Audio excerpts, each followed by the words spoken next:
Assalamualaikum warahmatullahi wabarakatuh. Salam sejahtera bagi kita semua. Salam Om Swastiastu, Namo Buddhaya, salam kebajikan.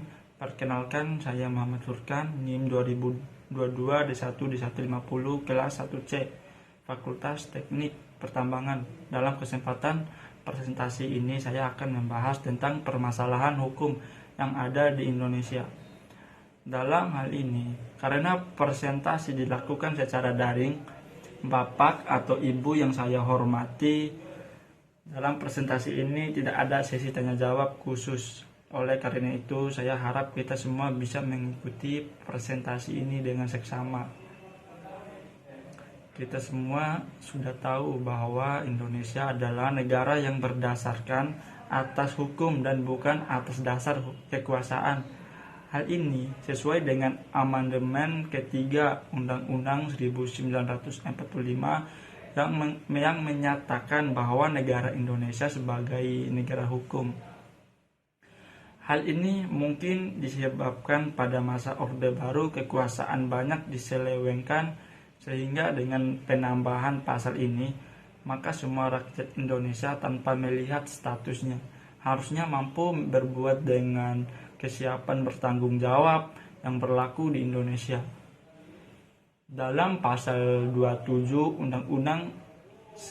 Undang-Undang Dasar 1945 dengan jelas juga tercantum segala warga negara bersamaan kedudukannya di dalam hukum dan pemerintahan dan wajib menjunjung hukum dan pemerintahan itu dengan tidak ada kecualinya. Rumusan ayat tersebut bermaksud bahwa semua warga negara Republik Indonesia memiliki persamaan hukum dan hak-hak yang sama di hadapan hukum atau pengadilan. Dengan demikian, dalam negara kesatuan Republik Indonesia tidak boleh ada yang dinamakan hukum mempunyai peran fungsi yang sangat penting di dalam negara Indonesia. Khususnya dalam menghadapi perubahan masyarakat perlu dikaji dalam rangka mendorong terjadi perubahan sosial ke arah yang lebih baik. Pengaruh peranan hukum ini bisa bersifat langsung dan tidak langsung. Hukum memiliki pengaruh yang tidak langsung dalam mendorong munculnya perubahan sosial. Di sisi lain, hukum membentuk atau mengubah institusi pokok atau lembaga kemasyarakatan yang penting. Maka terjadi pengaruh langsung yang sering disebut hukum sebagai alat untuk mengubah perilaku di dalam masyarakat. Adapun beberapa penyebab munculnya permasalahan hukum di Indonesia yaitu: 1. Lemahnya integritas penegakan hukum. Nurjana SHMH menjelaskan, jika salah satu masalah yang sering terjadi di hukum Indonesia adalah karena lemahnya integritas penegakan hukum di Indonesia yang sangat mempengaruhi sistem hukum pidana yang seharusnya menjadi hukum formal serta hukum material. Solusi hal ini pula lah yang menyebabkan banyaknya permunculan kasus, misalnya saja korupsi di Indonesia. 2. Adapun permasalahan yang kedua, tidak ada pengawasan yang efektif. Hal lainnya yang menyebabkan hukum di Indonesia sangat lemah adalah karena tidak ada pengawasan yang efektif terkait dengan hukum yang berjalan baik oleh pengadilan, pengawasan internal pemerintahan, parlemen, dan komisi negara independen. 3. Masih melihat hukum dari kontennya. Sebenarnya hukum yang berlaku di Indonesia saat ini masih menganut pada hukum yang berlaku saat masa pemerintahan Belanda, di mana tujuan dari faktor perubahan sosial adanya hukum hanya untuk melindungi penguasa Belanda yang berada di Indonesia saja. sehingga dapat dikatakan bahwa hukum tersebut hadir hanya untuk melindungi kalangan atas saja. Sistem inilah yang terkadang masih dianut Indonesia sampai saat ini. Bukannya untuk melindungi keadilan rakyat kecil, namun digunakan untuk melindungi penguasa.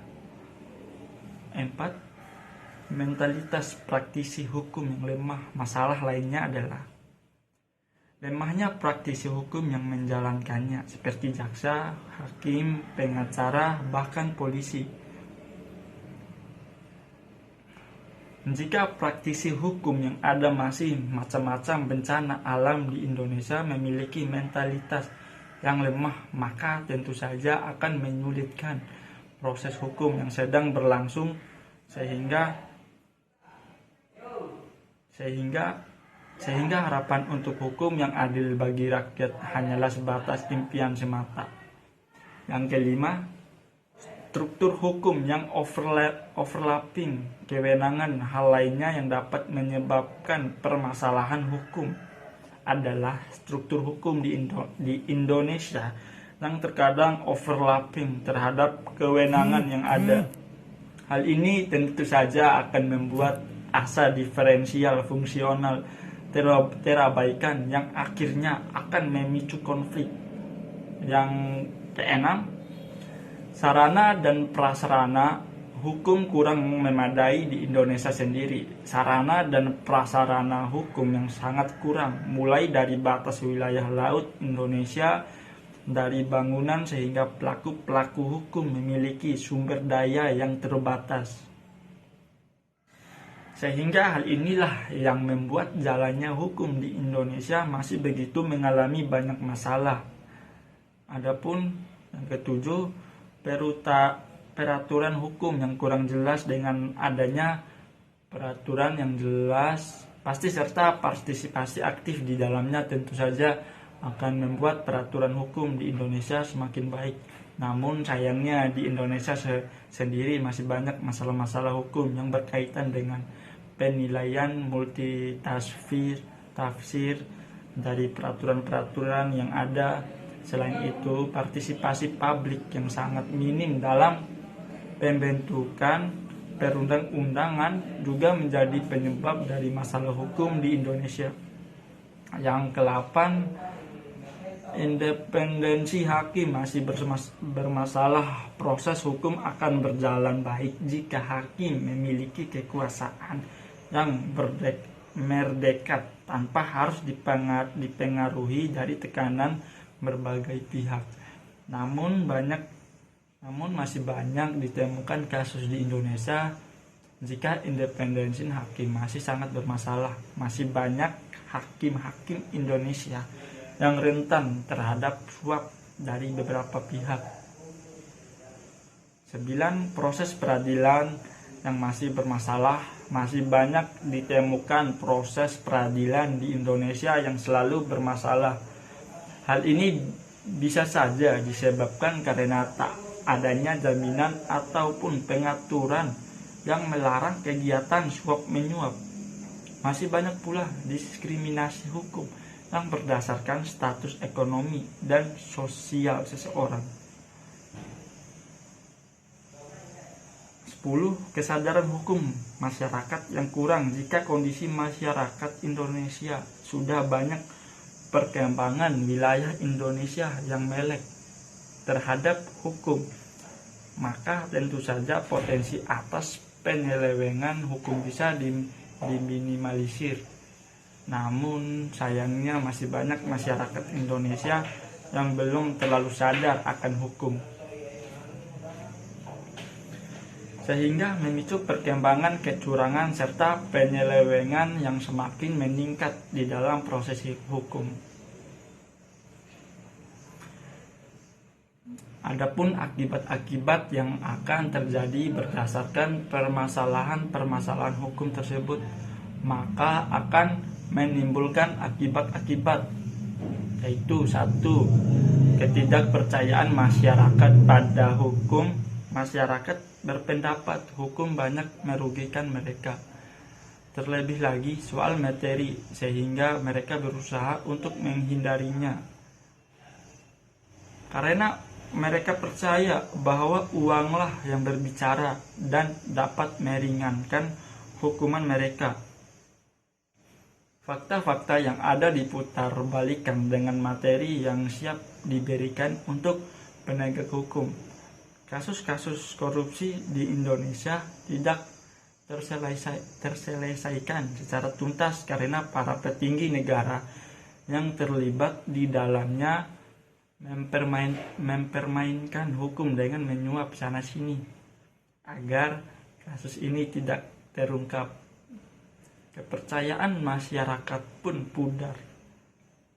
Adapun yang kedua, penyelesaian konflik dengan kekerasan. Penyelesaian konflik dengan kekerasan contohnya ialah pencuri ayam yang dipukuli warga, pencuri sandal yang dihakimi warga. Konflik yang terjadi di sekelompok masyarakat di Indonesia banyak yang diselesaikan dengan kekerasan, seperti kasus tawuran antar pelajar, tawuran antar suku yang memperebutkan wilayah, atau ada salah satu suku yang tersakiti sehingga dibalas dengan kekerasan. Mereka tidak menyidahkan peraturan-peraturan ke pemerintahan dengan masalah secara geografis mereka. Ini membuktikan masyarakat Indonesia yang tidak tertib hukum.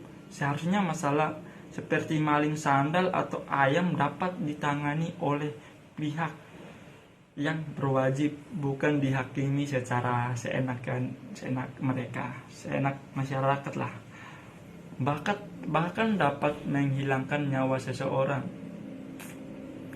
Yang ketiga, pemanfaatan inkonsistensi penegakan hukum untuk kepentingan pribadi. Dari beberapa kasus di Indonesia, banyak warga negara Indonesia yang memanfaatkan inkonsistensi penegakan hukum untuk kepentingan pribadi. Contohnya ialah pengacara yang menyuap polisi ataupun hakim untuk meringankan terdakwa, sedangkan polisi dan hakim yang seharusnya bisa menjadi penengah bagi kedua belah pihak yang sedang terlibat kasus hukum bisa jadi lebih condong pada banyaknya materi yang diberikan oleh salah satu pihak yang sedang terlibat dalam kasus hukum tersebut. Yang keempat, penggunaan tekanan asing dalam proses peradilan. Dalam hal ini kita dapat mengambil contoh pengrusakan lingkungan yang diakibatkan oleh suatu perusahaan asing yang membuka usahanya di Indonesia.